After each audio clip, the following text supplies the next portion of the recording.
Vaincre le cancer, guérir Alzheimer, envoyer des humains sur Mars. Ce sont des objectifs très ambitieux. Cependant, personne ne dit que ce sont des objectifs complètement délirants ou impossibles à atteindre. Nous sommes généralement d'accord pour dire que, si on y mettait assez de temps, de budget et d'énergie, on aurait de bonnes chances d'y parvenir. Ou, au minimum, de faire des progrès très importants dans cette direction. Et si maintenant je vous dis ralentir, stopper, voire inverser le vieillissement afin de vivre jusqu'à 300 ans en bonne santé. Eh bien là, curieusement, la plupart des gens pensent que c'est un objectif délirant ou impossible à atteindre. Dans cette vidéo, je vais tenter de vous convaincre que c'est une piste de recherche tout à fait sérieuse, au même titre que vaincre le cancer, guérir Alzheimer ou envoyer des humains sur Mars. Et que, si l'humanité s'en donnait les moyens, elle aurait de bonnes chances d'y parvenir.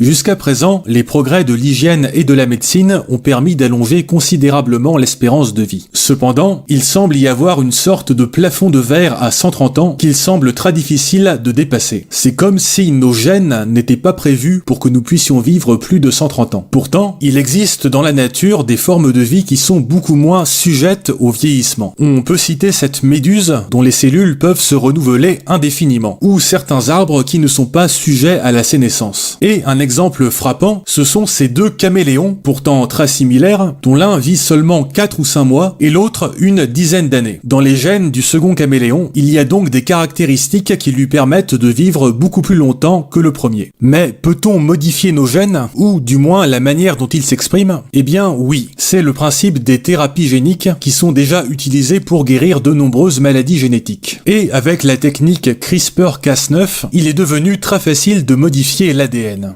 Bon, il reste quand même un gros problème, c'est qu'on ne comprend pas encore très bien l'ADN. Tout comme les premiers égyptologues avaient du mal à déchiffrer les hiéroglyphes. Mais le coût du séquençage ADN ne cesse de baisser et de plus en plus de personnes pourront faire séquencer leur ADN avec le temps. On aura ainsi de gigantesques bases de données d'ADN que l'on pourra faire analyser par l'intelligence artificielle. Un domaine qui progresse très rapidement. Bien entendu, il n'y a sans doute pas un gène du vieillissement qu'il suffirait de modifier pour vivre 1000 ans. Ce sera sans doute beaucoup plus compliqué, mais on peut y aller plus progressivement. Ainsi, avec les thérapies géniques, on a déjà réussi à allonger la durée de vie de vers ou de mouches, qui sont des organismes relativement simples. On pourrait appliquer ces techniques à des organismes de plus en plus complexes, comme les souris ou finalement les humains. Et l'américaine Liz Parrish a subi une thérapie génique par injection afin de combattre le raccourcissement des télomères, qui est l'un des nombreux aspects du vieillissement. Cependant, un cas isolé ne permet pas de conclure